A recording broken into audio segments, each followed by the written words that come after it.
Hey man, say man, back at y'all again today, man, with another video. Guys, I'm having a power steering leak. I bled my pump the other day, got all the bubbles out, and as soon as I started up, the reservoir foamed up again. So I went ahead and bought this gasket set right here. We got the Dorman O-ring kit 926-157. We're going to go ahead and replace the O-ring in this upper hose and the O-ring in this lower hose here, and hopefully that solves the problem. About to go on a pretty long road trip, so we need this thing running in tip-top shape. Alright guys, for this job we're going to need the gaskets, of course. We are also going to need a 10mm socket on a ratchet.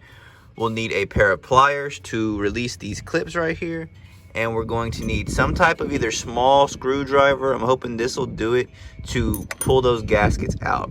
Now this set comes with two gaskets. Go ahead and take a look at it here. We have this red one that's going to be slightly smaller. Then we have this black one. Both of those gaskets will go on. The red one goes down on this plastic connector here, and the black one goes on this upper connector here.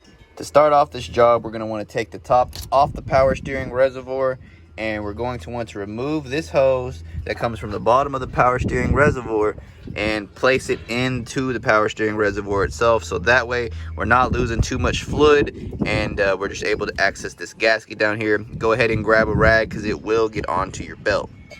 Alright guys, this is the hose we're removing here, and we're going to place that into the power steering reservoir. This is probably going to be about the best angle I can get on it for you, so hopefully this shows just what we're doing here. We'll take our pliers, I'm going to release that clamp, slide it up pretty far, about as far as you can get it, that way we can slip this into the reservoir. And then we're just going to pop off this hose now that we got this clamp removed and shove it into the power steering reservoir. Hopefully this goes pretty smooth. Like I said, it's going to make a bit of a mess, but the faster you get it in there, the less of a mess you're going to have to deal with. Alright guys, here's what it looks like with that hose off. We stuck that thing straight back into the reservoir, and we're going to take our 10mm ratchet and put that guy on this lower bolt and remove this plastic piece here. Alright, let's go ahead and get this bolt off. Now this is an element. If you have a CRV, you might need a wobble extension for this, but luckily since this is an element, I'm able to get this thing off with just the 10mm itself. And I do always use a deep socket just to help keep my screws from falling apart and getting out of the way.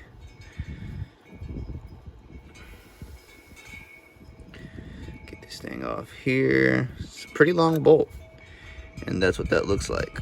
From there you can just remove that plastic piece, and we're looking for the gasket. That might be it right there. Yeah, got lucky. Didn't even have to pry it out of the hole itself. So in your gasket kit, you're gonna have a red and a black gasket. The smaller red gasket goes on to the plastic connector right here on this side. Should be pretty simple to put on. The same way the other one came off, you're just going to want to roll that gasket on there just like that, and that's how it should look. Pretty simple, pretty simple. Now remember, this is a plastic piece. It does have a metal inlet, so just be careful when you're tightening it down. You don't want to damage this connector, otherwise you're going to be running to the junkyard and looking for another one. Shouldn't be too bad to do. Just get the gasket on the inside and slide it in. That's all she wrote. Now let's just get your screw back in there. The 10mm bolt you took out, time to reinstall that down here on that inlet. Now we're going to do the same thing for this hose here. This one's metal, so you don't got to be as delicate with it, but you're still going to need your 10mm ratchet. Just go ahead and remove both of these screws here, and you'll be good to go to replace that upper gasket. Alright guys, same thing here. Just go ahead and pull this bad boy out. Get your rag so you don't make a super big mess, and there you go. You see our other gasket is right here. Right there. So we'll just pull off this gasket and replace it with the fresh one. Alright, got that bad boy off of there. That's what the old gasket looks like. Now we want to go into our parts bag, grab our fresh gasket, and throw that bad boy on there. Now, and get this bad boy installed. Oh yeah, we're on there now. The other gaskets definitely seem super flat, so I'm hoping that was the issue. But let's get this thing back on and start up the car, see how it sounds. All right, guys, let's go ahead and put that part back on now.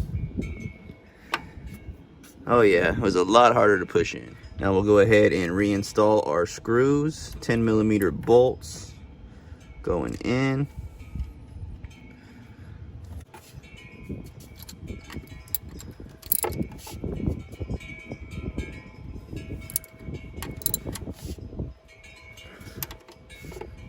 Should be nice and tight. All right, guys, so we've got these gaskets replaced. The only thing left to do is to move our power steering reservoir hose back onto this connector here, and then we'll go ahead and bleed the system, and hopefully we got it all together. All right, so you're going to want to be kind of quick with this. Grab your hose out of the reservoir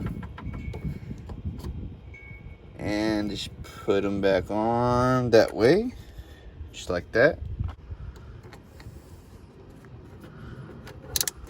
Before you start up the vehicle, go ahead and turn your wheel lock to lock a few times, get those air bubbles out, and then start her up. Here's how the fluid level looks before.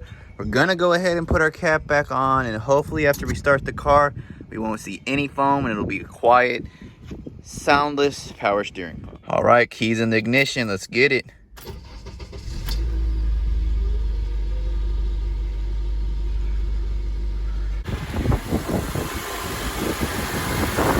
Might already be quieter, man. What about the frost? You got frost? No, we do need to top it off though. Let's go ahead and top it off here. All right, guys, I just topped off the fluid, and as you can see, there is no foam in my reservoir. So it should be a lot quieter to turn the wheels now. I'm gonna let it warm up a little bit, then we'll go take it around the block and see how she sounds. Guys, I just got back and this thing is doing perfect. It's so much easier to steer now. And this thing is silent. If I was doing this before, man, it would be like, wah, screaming at you. That's about all there is to it. Thank you for watching another one of my Honda Element repair videos. Peace!